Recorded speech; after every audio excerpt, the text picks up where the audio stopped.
Le doy la bienvenida entonces a Jaime Nebot, exalcalde de Guayaquil, exgobernador de la provincia de Guayas, 2 veces candidato a la presidencia del Ecuador. Actualmente es presidente vitalicio del Partido Social Cristiano del Ecuador. Señor Nebot, bienvenido, gracias.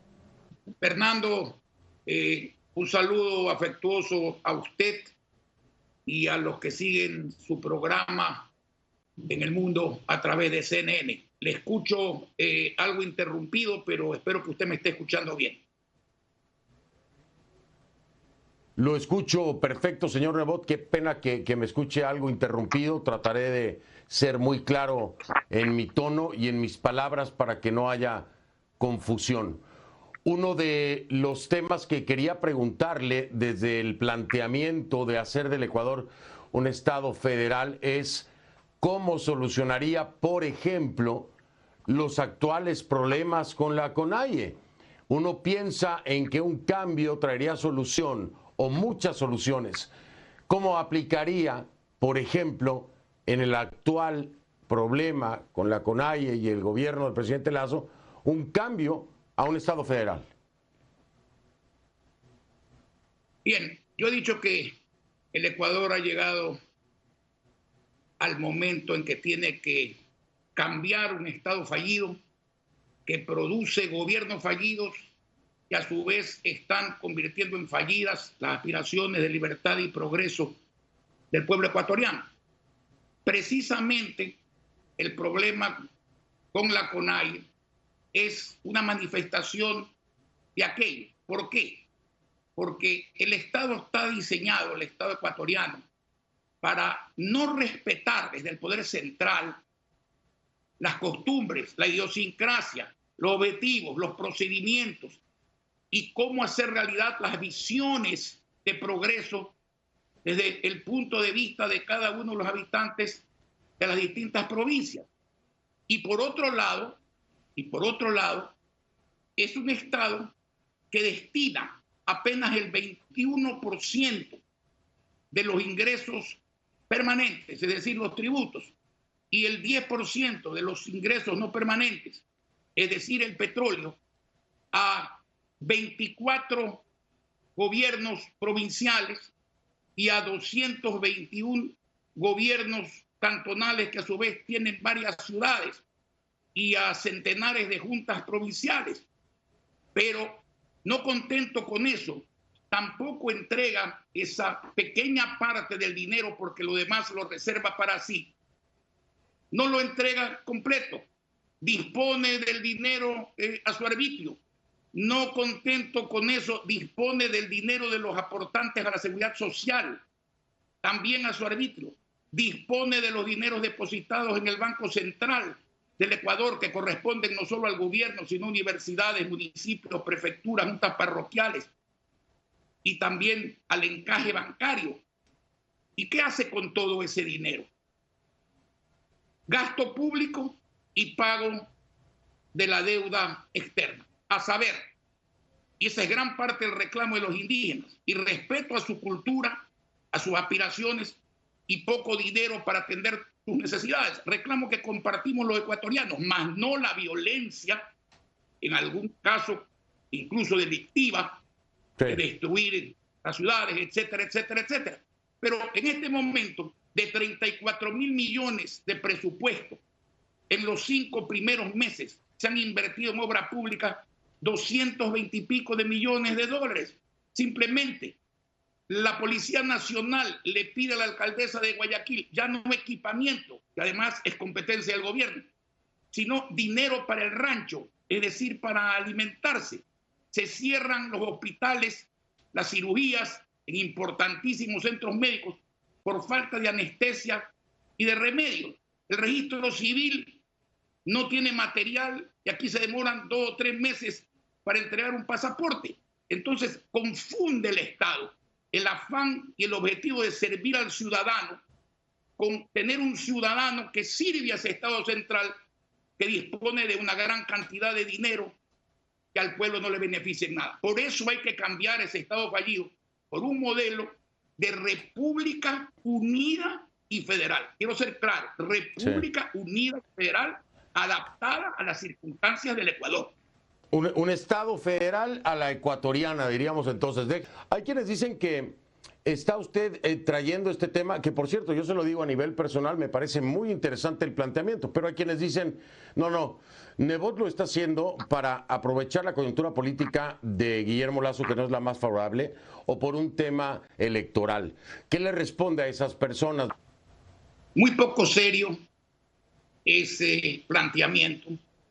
Desde el año 2000 impulsé las autonomías en consultas populares que tuvieron un 95% de aceptación y luego el gobierno se burló de ellas.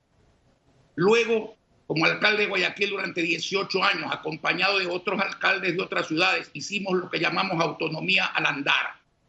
Y hay veces recurriendo a aquel dicho que se aprende en la universidad, que si hay que escoger entre la ley y la justicia, hay que escoger por la justicia.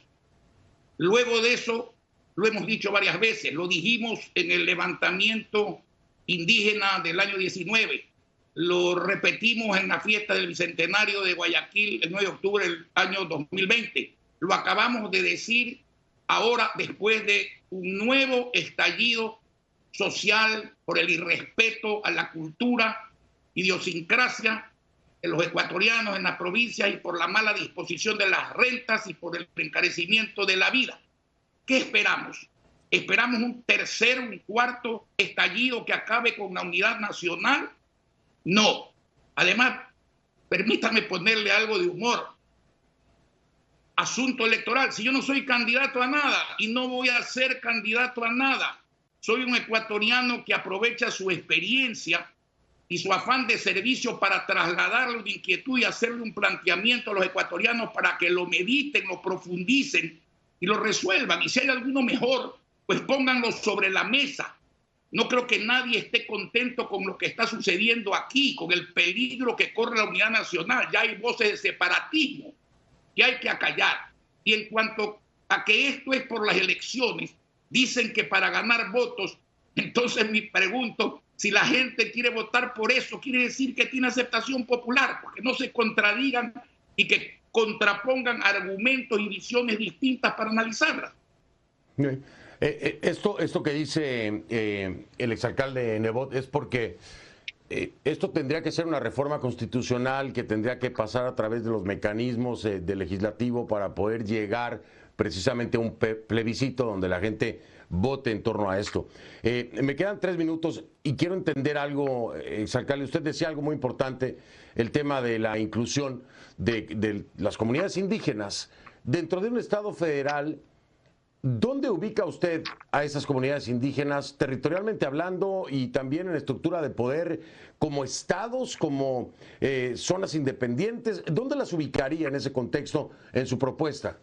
Mire, yo pienso que los grandes proyectos no tienen plazo y tienen metas. Y en este caso la meta es un cambio que beneficia a los ecuatorianos, a su libertad y a su prosperidad. ¿Por qué le digo esto? Porque quizás el mayor pecado de este diseño centralista, perjudicial y monstruoso es violentar la democracia al negarle al pueblo, dueño de esa democracia, la facultad de decidir su destino. El presidente Reagan, al referirse a la única constitución que ha tenido Estados Unidos, y nosotros hemos tenido más de 20, decía respecto de we the people, de nosotros el pueblo, aquí, es decir, allá, lamentablemente no en Ecuador, nosotros el pueblo le decimos al gobierno qué hacer, cómo hacerlo, cuándo hacerlo y a qué velocidad hacerlo. ¿Qué ocurre en el Ecuador? Si usted quiere hacer esta reforma a todas luces positiva, al menos comparada con la realidad actual, por consulta popular, hay un artículo en la Constitución que dice que está prohibido al pueblo, imagínese esto, prohibido al pueblo preguntar sobre asuntos de organización política, territorial y administrativa. ¿Quiere usted usar otra fórmula? Que el presidente de la República plantee la consulta. Él no tiene esa limitación, esa prohibición, pero acaba en la Asamblea Nacional, tiene que autorizar que el pueblo pregunte. o que el presidente pregunte. En este caso, el presidente podía preguntar, pero la Asamblea puede decirle que no. Es decir, 70 personas que constituyen la mayoría absoluta, una Asamblea, impiden y pueden impedir de suyo, y van a impedir de suyo, al menos en esta ocasión, que 12 millones de ecuatorianos en capacidad de votar lo hagan. Y si usted quiere ir por otro camino y reformar la Constitución, para quien no es versado en derecho, es la misma Asamblea de ahora y quizás peor, absolutos y constituyentes. No queda sino concientizar al pueblo de que tiene que accionar medios legítimos que vengan los cambios y de permitirle los cambios que en democracia se deben hacer. Servir al pueblo, permitir su progreso. Exalcalde Nebot, yo lo voy a invitar de nueva cuenta, que hay que seguir profundizando en el tema. Ahora me tengo que despedir, pero gracias por haberme acompañado. Jaime Nebot, exalcalde de Guayaquil, me acompañó. Ya vengo.